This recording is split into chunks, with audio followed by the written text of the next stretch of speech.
Dinjarin, apakah kamu pernah melepas helmmu? Menurut kepercayaan kita, kau harus bersumpah. Ya, saya pernah. Berarti kamu bukan kaum waras lagi. Mohon, maafkan aku.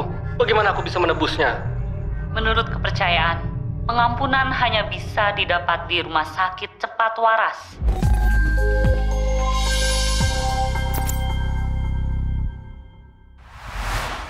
Selamat siang Pak, ada yang bisa saya bantu? Begini dok, anak buah saya ini prokesnya tidak benar. Cuma gara-gara baper sama anak ijo tidak jelas, pakai buka helm segala dia. Jadi kena COVID deh. Sekarang batuk sama meriang dia. Oh gitu, saya periksa dulu ya. A few moments later. Nah, saat ini sih sepertinya masih gejala ringan saja. Jadi yang penting isolasi mandiri sama minum obat ya. Gimana dok? Masih aman kan? Saya nggak perlu dirawat kan? Nah dok, saya dapat broadcast WA nih terkait obat COVID. Coba dokter lihat, katanya pas gelombang Delta dulu yang sakit COVID pada dikasih ini.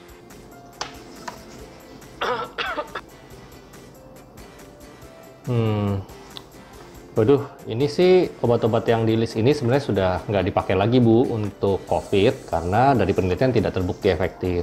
Loh, kalau begitu kenapa dulu dikasih? Emang pasien kelinci percobaan? Wah, saya nggak mau dijadiin kelinci percobaan ya dok. Waduh, Bu, sabar ya Pak, sabar dulu. Saya jelasin dulu ya kenapa sekarang obat-obatnya ini nggak dipakai lagi. Iya, gimana itu ceritanya dok? Jadi COVID ini kan virus baru ya, yang dalam waktu sangat cepat tiba-tiba langsung jadi pandemi itu. Mana banyak kasus aktif langsung tinggi sekali di berbagai negara, mutasinya cepat. Belum lagi sudah banyak korban berjatuhan karena terkena COVID yang berat dan kritis. Nah, kalau mau membuat obat baru itu kan butuh waktu dan bakal lama nih penelitiannya. Belum tentu bagus juga gitu ya, udah lama-lama diteliti dan belum tentu bagus juga.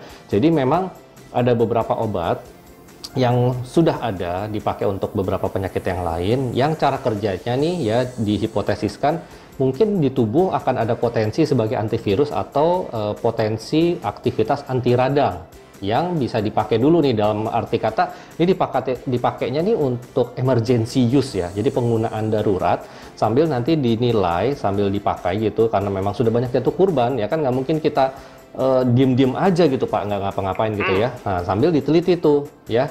Yang penting obat-obat ini sifatnya secara hipotesis dan dari penyakit-penyakit yang lain ada potensi sebagai antivirus maupun juga anti peradangan. Makanya dari awal-awal ini obat ini direkomendasikan, tapi seiring dengan berjalannya waktu ternyata obat-obat ini sudah tidak efektif. Makanya ya buat apa dikasih kalau misalnya memang ternyata setelah diteliti tidak efektif.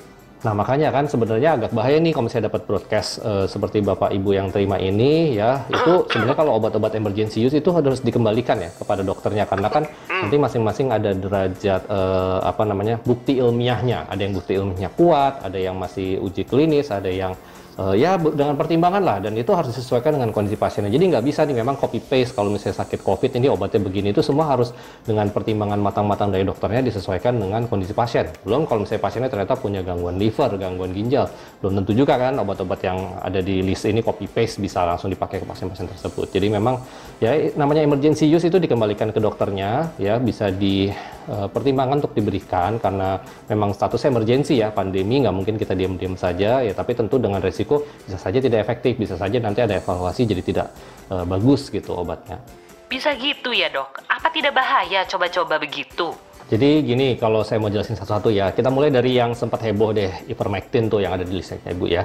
Meskipun dari penelitian di lab ini ivermectin efek antivirusnya cukup baik, tapi ternyata untuk mencapai efek antivirus tersebut diperlukan dosis yang sangat besar. Dan kalau dipakai dosis segitu untuk langsung ke manusia itu bakal bahaya.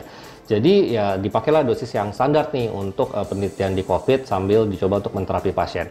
Tapi dalam perkembangannya ternyata hasil penelitiannya tidak efektif Bu untuk mengatasi sakit COVID, untuk mengurangi angka kesakitan maupun mencegah kematian ternyata tidak efektif ya. Saya pengalaman pakai pun juga kayaknya sih nggak efektif gitu. Kemudian azitromycin. Nah, azitromycin ini tuh sebenarnya antibiotik ya kategorinya ya. Antibiotik itu utamanya untuk bunuh bakteri.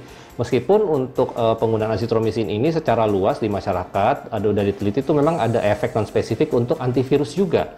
Dan bisa untuk anti radang juga gitu. Jadi ada efek selain antibakterialnya. Tapi setelah diobservasi pada pasien-pasien yang sudah dikasih azitromycin gitu ya, itu pun juga saran penggunaan emergensi azitromycin itu diusahakan kalau pasiennya memang ada infeksi sekunder juga. Jadi biar sekalian gitu ya. Nah, jadi balikin ke dokternya lah intinya ya. Tapi ternyata kalau hanya untuk COVID saja ternyata hasil penelitiannya tidak efektif. Makanya sekarang sudah tidak direkomendasikan lagi untuk dikasih kecuali memang di pasien ada COVID plus ada infeksi bakteri. Kalau kloroquine, Dok, setahu saya itu kan obat malaria pas saya kena dulu di Papua. Kok bisa dipakai untuk COVID? Mana sekarang ditarik pula. Nah, kloroquine ini memang Pak, selain ada efek sebagai anti malaria, sebenarnya juga berperan untuk gangguan imunitas nih. Termasuk awalnya dianggap bisa berperan mencegah badai sitokin pada COVID. Dan bahkan pada pasien autoimun, misalnya pasien lupus gitu, SLE, dikasih loh hidroksikloroquine untuk mengontrol gejala nyeri sendi, juga gejala kulit pada pasien lupus.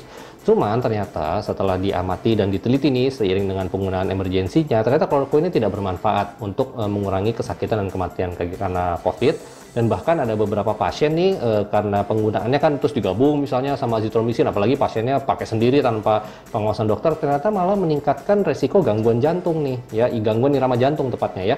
Makanya akhirnya sekarang udah nggak direkomendasiin lagi. Jadi tetap antibodi kita sendiri ya dok yang bisa mengeliminasi virus COVID-nya.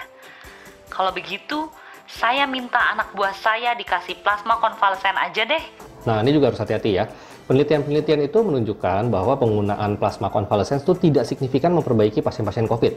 Belum lagi kalau kita memikirkan ada risiko reaksi transfusi ya. Saya udah ngalamin untuk beberapa pasien dikasih plasma, malah tambah sesek gitu ya. Malah sesek, malah tensinya sempat turun, malah jadi tambah bahaya gitu karena reaksi transfusi. Lalu persiapannya juga nggak gampang ya untuk dapat plasma. Plus harganya itu nggak murah Bu ya. Pengalaman juga yang aman-aman aja dikasih plasma nggak ada reaksi, itu outcome-nya ya ada sih yang sembuh, tapi kebanyakan sih sama aja ya. Kalau yang jadi parah tetap parah-parah aja. Jadi kayaknya memang secara statistik tuh tidak signifikan untuk mengobati COVID Bu. Jadi sekarang panduannya itu kalau mau ngasih plasma konvalesen itu cuman atas persetujuan pasien bahwa dia mau jadi subjek uji klinis gitu untuk penelitian plasma konvalesen selanjutan. Tapi di luar itu panduan sehari-hari udah kita nggak pakai lagi. Berarti antivirus boleh dong, Dok, kayak oseltamivir. Ya, oseltamivir itu sebenarnya kan obatnya dibikin untuk anti influenza ya Pak ya, anti flu gitu. Jadi ya sama alasannya ya, setelah dipantau ternyata efek antivirusnya cuma ke influenza aja, ke COVID ini nggak efektif gitu. Jadi makanya sekarang sudah tidak direkomendasiin lagi, kecuali pasiennya ada bukti nih, kena COVID iya, kena influenza iya, misalnya swab influenza juga positif, baru deh tuh oseltamivirnya diberikan. Ya, jadi kalau untuk antivirus sekarang alternatifnya cuma tinggal favipiravir, ya, molnupiravir, paxlovid atau remdesivir biasanya yang tersedia di Indonesia. Cuman tetaplah itu semua harus dengan petunjuk dokter, ya, itu bukan obat bebas yang bisa dibeli sembarangan. Duh, pusing saya dok. Jadi mau dikasih obat apa ini anak buah saya? Nah, jadi intinya gini ya, sebenarnya ini kan gejalanya masih ringan. Saya kasih kombinasi vitamin C, D, zinc gitu ya. Dan juga pereda gejala ya, ini kan batuk sama demam gitu ya. Dan yang penting nih Bapak isolasi mandiri sampai minimal 10 hari. Lalu setelah 10 hari ditambah lagi deh tuh ya 3 hari bebas gejala. Sama protokol kesehatannya didisiplinkan lagi. Baik Dok, udah kapok kok saya. Tuh, dengar kata dokter. Pakai helmmu. This is the way. Cepat sembuh ya Pak. This is the way. This is the way. This is the way.